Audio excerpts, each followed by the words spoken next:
সেনাবাহিনী, পুলিশ, তারপরে হচ্ছে বিডিআর সব জড়ো হয়ে রেলের কর্মকর্তারা এসে একযোগে এসে বুলডোজার দিয়ে সমস্ত মন্দিরটা একেবারে ভেঙে গুড়িয়ে দিয়ে তার প্রতিমাগুলো ওই বুলডোজার দিয়ে একেবারে ভেঙে চুরে দলা মুচড়া করে ট্রাকে করে নিয়ে দিয়েছে আসলে হচ্ছে ভাগাড়ে ফেলে দিয়ে।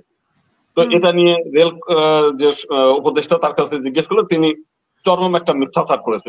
10টা সংস্কার কমিটি হয়ে গেল, তার মধ্যে একটা লোকও কিন্তু হিন্দু নেয়নি। তারপরে এখানে উপদেষ্টা পরিষদ, তার মধ্যে হিন্দুদের কোনো প্রতিনিধি নেই। এখানে কোথা থেকে আমরা শুনছি যে কি নামে একটা হিন্দু নিয়োগ করছে, সেটা হচ্ছে আপনার ইউনূস সাহেবের নিজস্ব। উনার তো সবই তার কাছের লোক ছাড়া, তার গ্রামীণ ব্যাংকের কোন কর্মকর্তা তারে নিয়ে আসে, কোন এনজিও মহিলা তারে নিয়ে আসে, কোথায় বিদেশে তার কোন খাতিডালা লোক আছে তারে নিয়ে এসে নিয়োগ দেয়। এটা একটা রেলওয়ের জায়গা, এই বিষয়ে কিন্তু কোনো দ্বিমত নাই এবং মন্দিরের নিজস্ব কোনো সম্পত্তি না এটা। এখানে অস্থায়ী ভাবে যেহেতু ওই খিলক্ষেত এরিয়াতে প্রায় 25,000-এর উপরে হিন্দু আছে, কিন্তু ওইখানে কোনো মন্দির নেই, যে কারণে তারা অস্থায়ী ভিত্তিতে ওইখানে একটা মন্দির করেছিল। সেই মন্দিরের আবার এখন তো বৃষ্টি হচ্ছে, তো ওখানে তো একটু নিচু জায়গা, তো ওরা একটু মাটি ফেলে ওখানে কিছু ইট দিয়ে একটু উঁচু করার চেষ্টা করছিল। তো গত 3 দিন আগে রাতে ওই এলাকার মধ্যে বেশ কিছু মুসল্লি, তারা 100-150 মুসল্লি এখানে জড়ো হয়ে তারা বলে যে এইখানে কোনো মন্দির আমরা রাখতে দেব না। আর এমনিতে কিছু হিন্দু ধর্মীয় বিষয় নিয়েও তারা, আমরা যেটা শোনা কথা, তারা বলছে যে হিন্দু ধর্ম কোনো ধর্ম না, অতএব এই সমস্ত জায়গায় বেহেল্লেপনা আমাদের এলাকায় চলবে না, কোনো মন্দির টন্দির আমরা থাকতে দেবো না। ওই পূজা একবার করতে দেওয়া হয়েছে, তারা পূজা টুজা করে এখান থেকে চলে যাবে, এখানে আমরা করতে দেবো না। তো এইটা বলার পরেই পরের দিন মানে তারা রাতের বেলায় অনেক ভাঙচুর হয়, আবার বেশ কিছু হিন্দুরা সেখানে জড়ো হলে পরে তো তারা রাতেই ওইখানে একটা হুঁশিয়ারি দিয়ে দেয় যে আগামীকাল 12টার মধ্যে যদি মন্দির ভেঙে এখান থেকে না নিয়ে যাওয়া যায় তাহলে এটা আমরা এসে ভেঙে দেব। তো পরের দিন পুলিশ আসে, সেনাবাহিনী আসে, রেলওয়ের কর্মকর্তারাও আসে। তো তারা ওখানে এসে ভাঙচুর করবে এই অবস্থায় তখন আমি নিজেও ছিলাম। তা আমি তাদের বললাম যে দেখেন, এই মুহূর্তে এই যদি আপনারা এই মুসল্লিদের কথায়, হুজুরদের কথায় যদি মন্দির ভাঙেন তাহলে এটা কিন্তু একটা বিরূপ প্রতিক্রিয়া হবে। বরং একটা সুবিধা মতো সময়ে পরবর্তীকালে আপনারা যখন উচ্ছেদ অভিযান করেন সমস্ত জায়গায়, তখন আপনারা করেন, এবং শুধু এইটা না, আশেপাশে যত অবৈধ আছে তাদের সঙ্গে করেন এই অবস্থায়। তো তারা কোনো মতে এটা মানতে রাজি না, এটা আগে মন্দিরই তাদের সরাইতে হবে, এই এলো তাদের গায়ের এটা।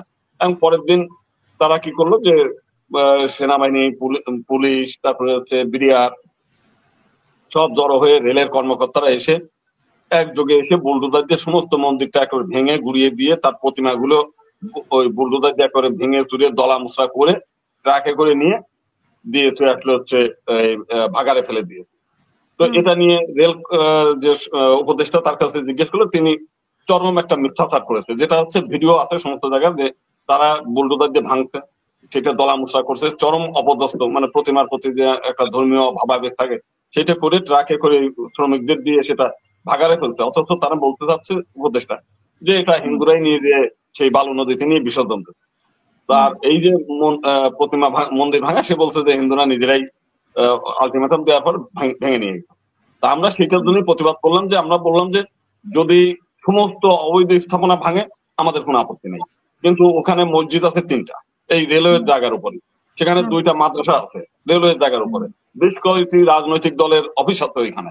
তো আমার বক্তব্য হচ্ছে, যেহেতু রাজনৈতিক দলের অফিসগুলো যদি থাকে, ওইখানে মাদ্রাসা যদি থাকে, ওইখানে মসজিদ যদি থাকে, তাহলে এটা ওরা অবৈধ জায়গার উপরে অবৈধভাবে যদি থাকে, তাহলে একটা হিন্দু মন্দির এক পাশে, তাও অনেক দূরে ফাঁকা জায়গায়, এখানে থাকলে তো কোনো অসুবিধা নেই।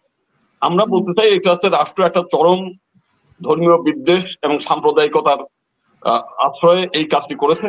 এবং সর্বশেষে রেলমন্ত্রী যে মিথ্যাচার করেছে ওইটার প্রতিবাদে আমরা বিক্ষোভ করেছি। আমরা বলেছি যে তিনি যে একজন বৃদ্ধ লোক, তার এই বয়সে পরপারে যাওয়ার সময় তার এই ধরনের মিথ্যাচার এবং এইরকম ধর্মীয় বিদ্বেষ আমরা কোনো মতেই মানতে পারি না। আর এটার জন্য আমরা তার পদত্যাগ দাবি করেছি। এই হচ্ছে আজকের বক্তব্য।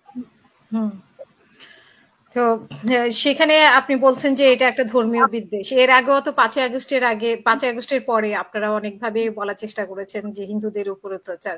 এখনো কি সেরকম একটা বয়ান আপনারা দিচ্ছেন কিনা?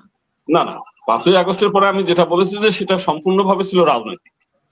কিছু ধর্মীয় মানে যারা কোনো রাজনৈতিক দলের সদস্য না, তো তারা অনেক সময় নিগ্রহের শিকার হয়েছে, কিছু ভাঙচুর হয়েছে। তো সেই সময় ঢালাওভাবে কোনো ধর্মীয় বিদ্বেষ আমরা লক্ষ্য করি নাই, বিশেষ করে বিএনপির নেতৃবৃন্দ, জামাত ইসলামের নেতৃবৃন্দ, ইসলামী আন্দোলনের নেতৃবৃন্দ সহ বিভিন্ন রাজনৈতিক নেতারা মন্দির পাহারা দিয়েছে। সে সময় হিন্দু গ্রামগুলোতে, হিন্দু এলাকাগুলোতে তারা পাহারা দিয়েছে যাতে কোনো বড় ধরনের কোনো ঘটনা ঘটে নাই। এবং ওই সময় তো এই ধরনের মানে মন্দির ভাঙচুরের কোনো ঘটনা ঘটে নাই। এই যে কয়েকদিন আগে যশোরে ওখানে বিএনপির এক নেতাকে হত্যার ঘটনাকে কেন্দ্র করে এক গ্রামের 20টা হিন্দু পরিবারের সমস্ত বাড়িঘর একেবারে আগুনে ভস্মীভূত করেছে, সেখানে দোকানপাট গুলো পুড়িয়ে দিয়েছে। 5 তারিখের পরে কিন্তু এই সমস্ত ঘটনা ঘটে নাই। সেখানে বেছে বেছে যারা রাজনৈতিক দলের নেতা ছিল, রাজনৈতিক মানে আওয়ামী লীগের নেতা, তাদের বাড়িতে হামলা হয়েছে, তারা অনেকে নিগ্রহ হয়েছে।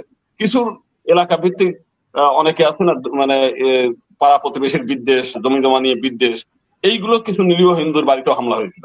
বড় ধরনের কোনো মন্দির হামলার ঘটনা ঘটে নাই, শুধুমাত্র চুয়াডাঙ্গার একটা টিচিং সেন্টার, স্কুলের টিচিং সেন্টার, ওইটা হচ্ছে বাড়িপুরাইতে গিয়ে। তো সেই সময় যেটা ছিল সেটা ছিল, কিন্তু আমি আগেও বলেছি এখনো বলছি, তার উদ্দেশ্যটাই ছিল পলিটিক্যাল।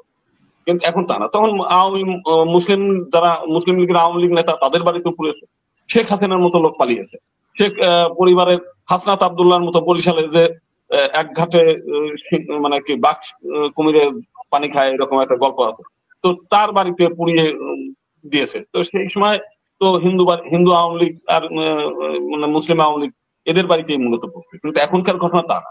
এখন কিন্তু যে জিনিসটা চলছে, যেমন আমাদের 10টা সংস্কার কমিটি হয়ে গেল, তার মধ্যে একটা লোকও কিন্তু হিন্দু নেই। তারপরে এখানে উপদেষ্টা পরিষদ, তার মধ্যে হিন্দুদের কোনো প্রতিনিধি নেই।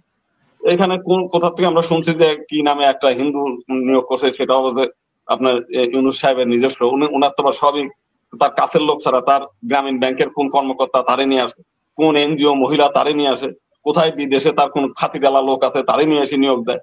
এটা তো মানে এই দেশের জনগণের থেকে প্রচুর লোকজন ছিল মানে উপদেষ্টা হিসেবে নিয়োগ করার জন্য। এই যে আলী রিয়াজ সারা বছর ধরে বিদেশে থাকে, এই ভদ্রলোক ছাড়াও তো বাংলাদেশের লোক ছিল না। সে তো বাংলাদেশের প্রতি তার কোনো দেশপ্রেমই নাই। দেশপ্রেম যার আছে, মার খাবে, লুটপাট হবে, ঘাই গুতা খাবে, এই দেশে থাকবে। সে তো বিদেশ চলে গেছে, বহু কাল আগে বিদেশে থাকতে, খাইছে দাইছে, এই দেশের মানে লোকজনের সঙ্গে সম্পর্ক নাই। এই সমস্ত লোকদের বেছে বেছে তারা নিয়ে আসে।